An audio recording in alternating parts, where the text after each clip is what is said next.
News जाने। Good morning. Good morning आशीष। आज HDFC bank के लिए कुछ अपडेट्स आ रहे हैं। यहाँ पर अखबारों में एक रिपोर्ट आई है कि SBI फंड्स मैनेजमेंट को 9.99% तक हिस्सा खरीदने की अनुमति दरअसल RBI ने दे दी है। अब मर्जर के बाद दरअसल HDFC बैंक में SBI फंड मैनेजमेंट इतना हिस्सा खरीदता हुआ दिखाई देगा। RBI कहता है कि 6 महीनों के अंदर इन्होंने ये स्टेक लेना है एंड एट ऑल टाइम्स 10% से कम की हिस्सेदारी SBI फंड मैनेजमेंट ने मेंटेन करनी है। तो ये फिलहाल आपके लिए एक अपडेट आता हुआ HDFC बैंक के कॉन्टेक्स्ट में या फिर वो मर्ज्ड एंटिटी के कॉन्टेक्स्ट में, तो उस पर नजरें रहेंगी। दूसरी तरफ आज एक OFS भी खुलता हुआ दिखाई देगा। आज प्राइमरीली नॉन रिटेल के लिए है, कल रिटेल पार्टिसिपेट करेगा। जो फोकस में है शेयर वो है वेदांत फैशंस। कंपनी जानी जाती है मान्यवर और मोहे ब्रांड्स के लिए। अब इसमें हो ये रहा है कि प्रोमोटर ग्रुप जो रवि मोदी फैमिली ट्रस्ट है उन्होंने ये OFS लॉन्च किया है और इस OFS के जरिए वो करीब 9.88% हिस्सा बेचेंगे। यहाँ पर इन्होंने ऑप्शन रखा है एडिशनल 2.88% स्टेक बेचने का ग्रीन शू ऑप्शन के चलते, डिपेंडिंग ऑन डिमांड कैसी है। दरअसल ये OFS करीब 2785 करोड़ का रहेगा। 1161 रुपए प्रति शेयर पर ये ऑफर आ रहा है, यानी कि कल की क्लोजिंग से लगभग 7% के डिस्काउंट पर है।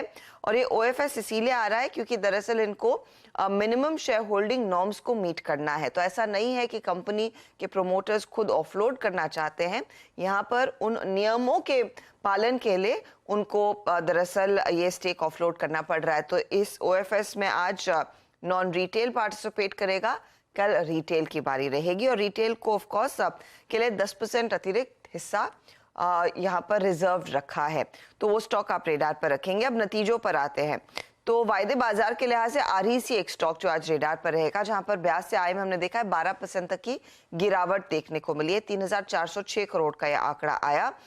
मुनाफा 31% जरूर बढ़ा है, 3000 करोड़ पर आता हुआ। ग्रॉस NPA रेशियो 3.42% पर 21 क्वार्टर लो पर है और नेट NPA रेशियो भी करीब 1% के आसपास आती हुई दिखाई दे रही है। यहाँ पर अगर आप ध्यान दें डिसबर्समेंट में करीब 139% तक का इजाफा देखने को मिल रहा है। एसेट्स अंडर मैनेजमेंट करीब 12-13% बढ़ते हुए दिखाई दे रहे हैं। तो ये REC के नंबर्स रहे। इसके अलावा JK टायर रेडार पर रहेगा, जहां पर हमने देखा है परफॉर्मेंस अच्छा है। रेवेन्यू 9.5% बढ़कर 3632 करोड़ पर आया। EBITDA में 65% तक की ग्रोथ देखने को मिल रही है, 375 करोड़ का आंकड़ा। ऑपरेटिंग मार्जिन्स जो 6.5% के आसपास थे 10% के ऊपर निकले हैं और बहुत स्ट्रॉन्ग प्रॉफिटेबिलिटी ग्रोथ देखने को मिल रही है। 38 करोड़ का मुनाफा 112 करोड़ है, तो बहुत सिग्निफिकेंट जंप। इंडिया बिजनेस में खासी ग्रोथ देखने को मिल रही है रेवेन्यू और EBIT टर्म्स में। मेक्सिको बिजनेस ठीक ठाक कर रहा है। इसके अलावा आप रेल टेल भी रेडार पर रखेंगे, जहां पर रेवेन्यू में 51% का इजाफा देखने को मिला है। मुनाफा 40% बढ़ा है, 76 करोड़ पर आया, लेकिन यहाँ पर एक एक्सेप्शनल गेन का भी आंकड़ा है 36 करोड़ का। EBIT आप देखिएगा मल्टी क्वार्टर लो पर मार्जिन आते हुए यहाँ पर 14% के मार्जिन है वर्सेस 20% जो पिछले साल इसी तिमाही में देखने को मिले थे। तो ये स्टॉक भी रेडार पर।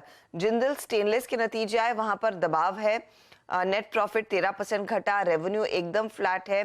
EBIT में 19% तक की गिरावट है, करीब 1144 करोड़ का वो आंकड़ा आप देख रहे हैं और 14% के मार्जिन्स घटकर 11% पर आ गए हैं।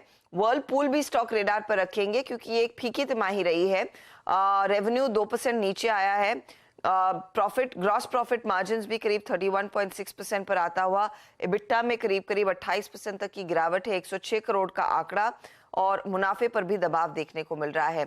64 करोड़ का मुनाफा एक्सपेक्टेशंस को मीट नहीं किया है और कमेंट्री भी इतनी खास स्ट्रॉन्ग नहीं है। ये सारे हो गए रिजल्ट्स। जो बता दें कि मनी कंट्रोल पर दिए गए विचार एक्सपर्ट्स के अपने निजी विचार होते हैं। वेबसाइट या मैनेजमेंट इसके लिए उत्तरदायी नहीं है। यूजर्स को मनी कंट्रोल की सलाह है कि कोई भी निवेश निर्णय लेने से पहले सर्टिफाइड एक्सपर्ट की सलाह लें।